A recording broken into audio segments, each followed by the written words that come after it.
Keys to success in selling. These I pass on to you as helpful hints because if you use them properly and you use them continually, they'll literally guarantee you a lifetime of success in selling. Number one, most important, learn to love your work and commit yourself to becoming outstanding in your field. Take the time, pay any price, do whatever is necessary to become the very best at what you do. The great tragedy is that many people, the majority of people, will spend their entire lives in selling, and it'll never occur to them that they should commit themselves to becoming excellent at it. Remember, the race goes to the person who's just a little bit better in the critical areas.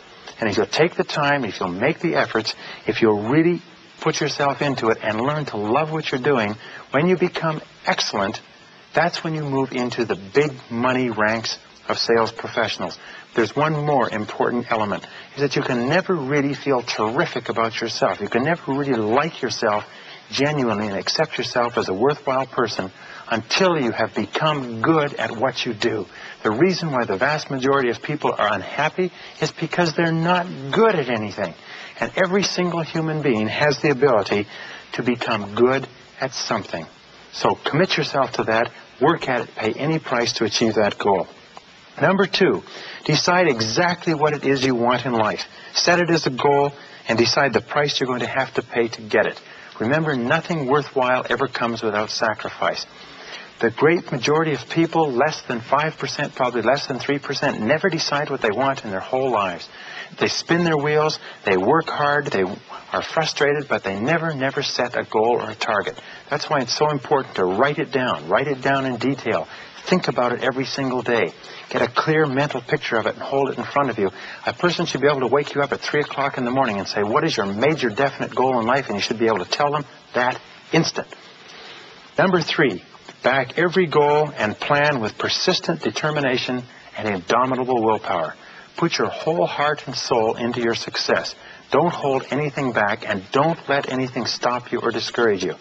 Remember this, is that your level of persistence in the face of adversity and setbacks and disappointments is your exact measure of your belief in yourself. You can tell where you're going to be in 1 year, 2 years, 3 years by how well you respond to the inevitable adversities, rejections, disappointments, deals that fall through every single day in selling. And remember that circumstances do not make the man, they simply reveal him to himself. All adversity does is it shows you what you're made of. And you can tell how successful you're going to be by how well you bounce back. As Charlie Jones says, it's not how far you fall, but how high you bounce that counts. Resilience, flexibility, the willingness to bounce back, to take the hard, rough shocks of selling and to keep on keeping on is one of the key characteristics of successful men and women in every field, especially in selling. Number four, commit yourself to lifelong learning. Read, listen to tapes, attend seminars, attend courses, and never forget that the most valuable asset that you'll ever have in your life is your mind and what you put into your mind. Now, this is so important because when we start off in life, the fact is that we start off with a limited amount of practical knowledge or knowledge that we can use to the benefit of other people. As we learn, we become more valuable. The more knowledge we put into our minds that can be applied to practical purposes, the more our rewards will be, the more we'll be paid. And as we go through life, as we gain more experience, as we read more books, as we listen to more tapes, as we attend more courses, our knowledge grows and our rewards in life grow. But there's one very dangerous thing with this pot of knowledge that we have, or this bucket of knowledge, is that it has a steady leak in the bottom. And that if we are not continually learning more, we are not staying constant with the knowledge we have. The knowledge we have is actually diminishing. And the incompetent person of tomorrow is the person who has stopped learning. The illiterate is the person who is no longer learning and growing and increasing their value every single day. So remember, never stop learning. The day that you stop learning is the day that you start decreasing your rewards. You start suffering frustration and lower levels of satisfaction. Learn something new every day. Practice something new every day. Make yourself a lifelong learning organism and never stop. Use your time wisely. Well, I've said that often enough. Always ask yourself this question, the key question to time management. What is the most valuable use of my time right now? What is the most valuable use of my time right now? This is the most important single question in managing your time. If you can always answer that whatever it is, that's what you're doing. You're never wasting a minute. You're always spending your time on the most valuable use of your time. You'll never go wrong. Follow the leaders. Very important. Do what they do. Follow the ones who are going somewhere with their lives. Don't follow the followers. Make the decision to look at the people who are the very best in your field and decide to be like them. Get around them. If you want to know how to be a successful salesperson, find the most successful salesperson you know and go and ask them. Say, what books do you read? What tapes do you listen to? What can I do to be more successful? I spoke to a friend of mine who made this decision some years ago in sales, and he told me an interesting story. He said that he started off with a large company, and he was low man on the totem pole. They had several hundred salespeople, and he went to one of their sales conventions. And at the sales convention, he listened to the top salespeople in the company give their talks at the end of the year, receive their awards, and so on. And he sought them out. And he took a tape recorder with him. And he went to each one. That's all he did. He said, could I talk to you for a few minutes? I want to be successful like you. Could you tell me what to do? What books did you read? What advice can you give me? And you know something? They were shocked. Every case, they were surprised because they had been at the top, the creme de la creme of this company for years. And none of those hundreds of other salespeople had ever asked them. They had never asked. He listened. He took lessons. He took the books. And every year he went back. And this was over a course of about 8 years. Every year he went back and he asked the top salespeople, how did you do it? What were the difficulties that you had? How did you overcome it? Have you read anything new? Have you listened to anything? Did you go to any courses? And he would go any distance to go to a course. He'd pay any price for a book or for a tape program. He did what they did. And within 8 years, he was up on the stage receiving the awards. He was up on the stage being the top salesperson and one of the top salespeople in the nation. And that's exactly the way every person does it. The rest of the salespeople hang around with the people who are going nowhere. Dr. David McClelland of Harvard found that if you associate with a reference group, in other words, friends, associates, colleagues, family, and so on, who are not success-oriented, that alone can stop any possibility of you ever being a success in life. Your choice of people to associate with, both personally, business-wise, socially, is one of the most important choices you ever make in your life. And if you associate with turkeys, you'll never fly with the eagles. It's so important. Birds of a feather flock together. And it's because we are so affected by the suggestive influences of the people we're around that if they're not motivated, if they're not positive, if they're not up, we'll start to be just like them. We're all, in a way, like chameleons. We take on the coloring, the attitudes, the opinions of the people that we associate with on a regular basis. So it's very, very important that you associate with people who are going somewhere. The choice of a negative or demotivated reference group is enough to cut off all possibilities of you achieving what you're capable of achieving. Number 7 is guard your integrity as a sacred thing. As Ralph Waldo Emerson said, the most important thing you'll ever have is your integrity. And when we talk about your integrity, we don't just mean that you don't lie or cheat or steal or embezzle or anything like that, because people don't do that in our society. 95% of people are very, very honest. When we talk about integrity, we mean what Shakespeare said, "To thine own self be true, and then it must follow as the night the day, thou canst not then be false to any man." Be true to yourself. Be true to your own goals. Remember in school they used to tell us if you cheat on exams, you're only cheating yourself? Well, in life, if we take those coffee breaks and those extended lunch breaks and we get started late and we quit early, it's even worse than cheating on the exams, because that's not being true to ourselves. It's not being true to our full potential.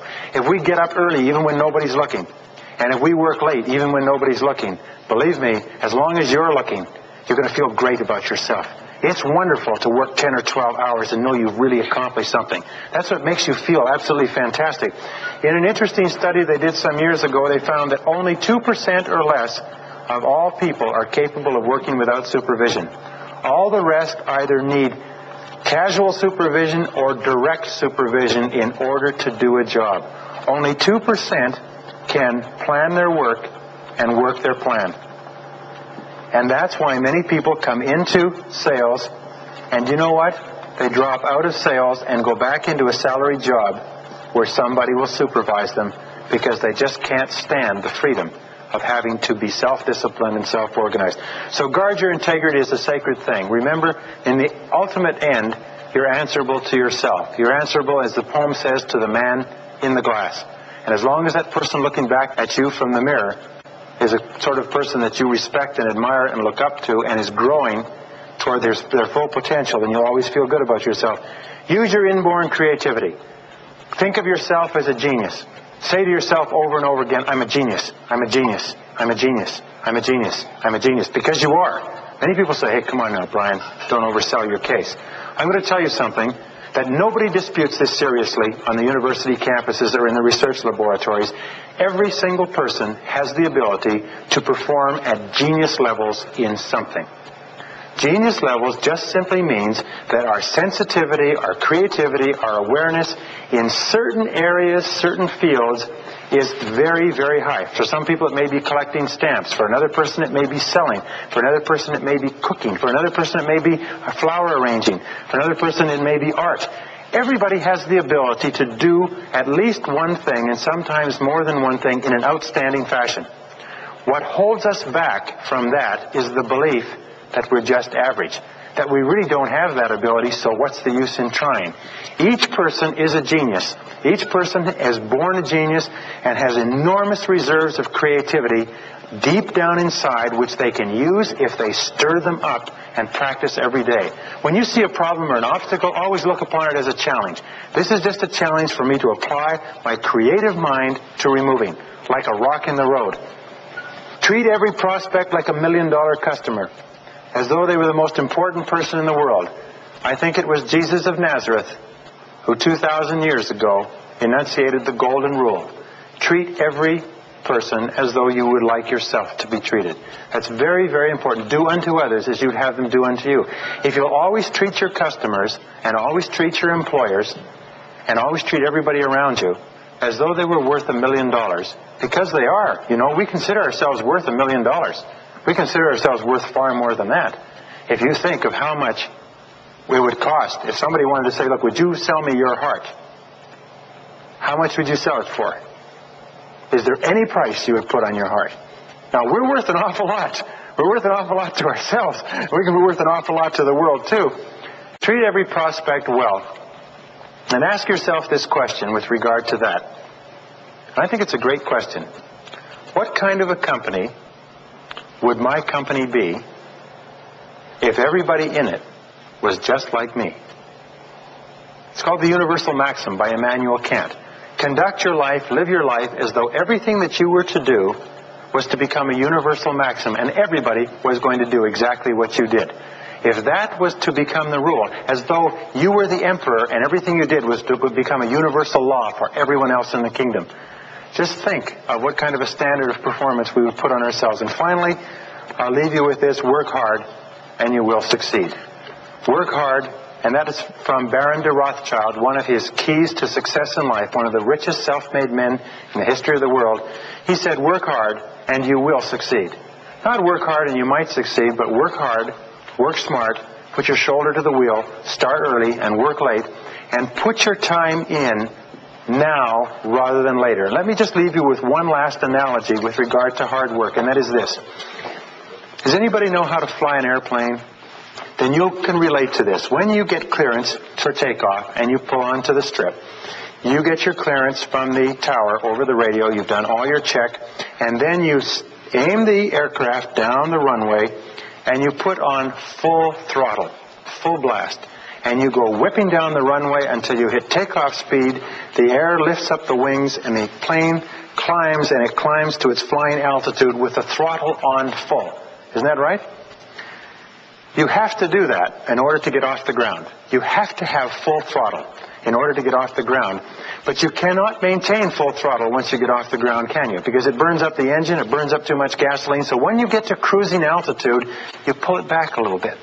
And you don't have to have it at full blast. This is the way life is. This is the way our sales careers are. To a certain point in our sales careers, we have to put on full throttle in order to take off and get to the height where we don't have to have it on full throttle, where we can back off and we have a little bit more time with our families, a little bit more time for holidays. But let me ask you the question, those of you who know how to fly, what would happen if we pulled back on the throttle while we're still on the ground? We would never get off the ground, would we? We would go down that runway forever. Now, there's 2 times when you have to work hard in your sales career, and you can pick the 2 times. One is at the beginning, and work full blast, and work early and late, and work hard until you get off the ground, until you get to cruising altitude, and then you can pull back, and then it's not so hard. Or you can work just slightly less than full throttle, and you can work that speed for the rest of your life, and you'll never get to takeoff speed. Now, that's a very subtle distinction. You understand what I'm saying? It's terribly important that if you'll work full blast for a certain period of time, pretty soon you'll get up there. But if you hold anything back, at least at the beginning, especially at the beginning, then you never do get to the heights that you're capable of reaching. So finally, I leave you with that, is work hard and know that good times and bad, if you will work hard, if you will work smart, if you will plan your presentations, if you'll ask the person to buy, if you'll manage your time well, if you'll work on your own self-esteem, if you will read and learn and grow as a person, you can become one of the great ones in selling. You can become one of the best ones in your field, and you can get all the joy and satisfaction and material rewards that you could possibly ask for in life.